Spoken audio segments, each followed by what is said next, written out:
అందరికీ నమస్కారం.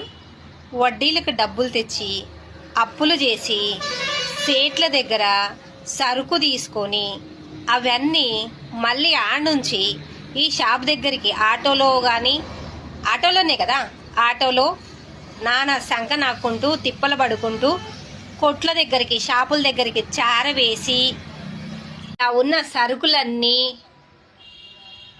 అంత దూరం మోసుకొని ఆ షాపు తీసి నీట్గా చేసి ఈ పెట్టెలను తీసి చక్కగా నీట్గా వాటిని తుడిచి అలంకరించి మంచిగా రెడీ చేస్తే అప్పు చేసుకొని ఫైనాన్స్లకు తెచ్చుకొని ఎక్కడో సేట్లకు కట్టి నుంచి ఆటోలో తెచ్చుకొని ఇక్కడ షాపుల దగ్గర మంచిగా రెడీ చేసి తుడిచి నీట్గా కుళ్ళిపో లేకుండా డ్యాగులు లేకుండా మచ్చలు లేకుండా చక్కగా పేర్చి ఆడబెడితే బండి వేసుకొని వచ్చి కార్లల్లా వచ్చి మాకంతేగా మాకింతేగా అంతకిస్తావా ఇంతకిస్తావా అలవ సులువలుగా అడుగుతారు.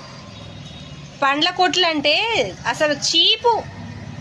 ఎంత కష్టపడితే ఈ రెడీగా మీకు కారు దిగంగలోనే కొనుక్కొని తినటానికి వస్తున్నాయని ఒక్కసారి ఆలోచించండి. బండి మీద నిలిచి బండి కూడా దిగరు కొంతమంది,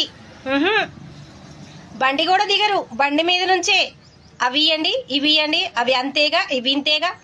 ఎంత కష్టపడితే ఎంత శ్రమ పడితే ఇవి వీడికి వస్తున్నాయి, మనం తినటానికి వస్తున్నాయి, అవి తిని మనం ఆరోగ్యంగా ఉంటున్నాం అని ఆలోచించేది ఒక్కళ్ళు కూడా లేదు కదా.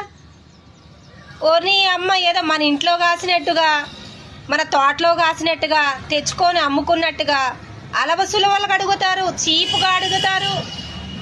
ఎంత కష్టపడి వడ్డీలకు తెచ్చుకొని అప్పులు తెచ్చుకొని సేట్లకు కట్టి నుంచి మళ్ళీ ఆటోలు తెచ్చుకొని మళ్ళీ ఇలా చక్కగా అమర్చుకొని నీట్గా చేసి మచ్చ లేకుండా మరక లేకుండా డాగు లేకుండా కుళ్ళిపోయిలు లేకుండా మీకు మంచి కాయలు ఇవ్వాలి అంటే దానికి తగిన రేటు పెట్టాలి. వామ్మో 60 రూపాయలు పెట్టి అట్టిపండు కొంటే వాళ్ళకి ఎంత లాభం వస్తుందో. లాభం లేకుండా వ్యాపారం చేస్తారా? లాభం లేకుండా అమ్ముతారా? నువ్వు లాభం లేకుండా పని చేస్తావా? నువ్వు లాభం లేకుండా కూలికి పోతావా? నువ్వు చేసే పనిలో లాభం లేకుండా చేస్తావా? ఎందుకు స్వార్థంగా ఆలోచిస్తారు మనుషులు? మనం లాభం లేకుండా ఎలా పని చేయమో వాళ్ళు కూడా లాభం లేకుండా చెయ్యాలి. వాళ్ళకు కూడా ఉంటుంది. వాళ్ళకు ₹1 వస్తేనే వాళ్ళు బ్రతుకుదేరు, వాళ్ళ జీవనం అప్పులు సప్పులు తెచ్చుకుంటారా? ఇంతగానో ఆలోచించరా?